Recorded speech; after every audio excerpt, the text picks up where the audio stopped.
আসসালামু আলাইকুম ওয়া রাহমাতুল্লাহ। প্রিয় দেশবাসী, আমি আপনাদের সামনে কিছু কথা বলার জন্য আসছি এখানে। আমার ইউটিউব চ্যানেলের সমস্ত ভাইদেরকে বলছি এবং আমার ফেসবুক পেজের সমস্ত ভাইদেরকে আমি আমার অন্তঃস্থল থেকে আমি আপনাদেরকে মোবারকবাদ জানাচ্ছি।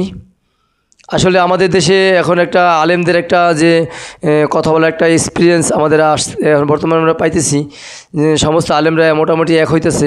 এই মধ্যময় একটা হঠাৎ করে হেফাজতে ইসলামের আমির সাহেব একটা বক্তব্য দিয়ে বসছেন যে জামাত ইসলামী কিছু ইখতিলাফ নিয়ে কথা বলছেন। আসলে ইখতিলাফ আসলে আমাদের সব দলই আছে, হেফাজত ইসলাম হোক, খেলাফত মজলিস হোক, মানে যত ইসলাম অনেকগুলো প্রায় 7-8টা ইসলামিক দল আমি জানি আছে, সর্বমতি থাকবে। কিন্তু আমাদের এখন তো একটা ঐক্য দরকার, যে আমাদের চরমনায় যদি একা নির্বাচন করে, মানে যদি মনে করেন যদি জয়ী হয়, তো দেখা যাবে যে সে কিছু মানে 60% সে ইসলাম কান্ট্রি ইসলাম শাসন করবে বা 80% করবে।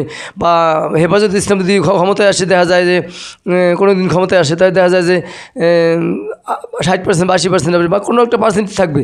বা জামাত ইসলাম ক্ষমতায় আসে 80% 60% থাকবে। এখন হঠাৎ করে একটা ইসলামিক দল যদি এখান থেকে আপনারা বাদ পড়ে যান, যদি আপনারা এই ঐক্যতে না আসেন, তাহলে সেটা কেমন একটা না।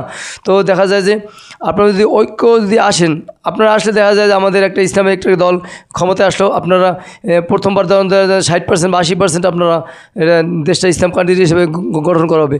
পরবর্তীতে ইনশাআল্লাহ আল্লাহর রহমতে পরবর্তী 5 বছরে আবার দেখা যায় যে আবার পূর্ণ একটা ইসলামিক দেশ হিসেবে আমাদের বাংলাদেশটা স্বীকৃতি পাবে আশা করি। সেই জন্য অবশ্যই আমাদের সমস্ত আলেমদেরকে ঐক্য দরকার। আমার প্রিয় আমি খুব শ্রদ্ধা করি আমাদের জুনায়েদ আল হাবিব সাহেবকে, হেফাজত ইসলামের সে একজন বড় নেতা।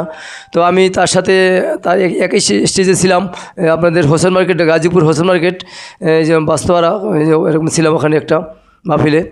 তো খুব ভালো স্টেজে দাঁড়িয়ে আমি তার বয়ানের সময়, তার তো ওয়াজ করা নিষিদ্ধ ছিল, তাও আমি দাঁড়িয়ে আমি তার বক্তব্যের মাঝে মাঝে আমি তাকবির দিয়েছি আমি ওখানে। তো এরকম আর কি। তো পুলিশ আমাকে অনেক দমকদমকি করছে, তুমি তাকবির দিলে কেন এরকম। তো তাও আমি ভয় পাই নাই, এরকম তাকে আমি এভাবে ভালোবাসছি। তো সেও উল্টোপাল্টা অনেকগুলো কথা বলছে, সেটা আমি না বলি, অনেকে আপনারা জানেন মনে হয়।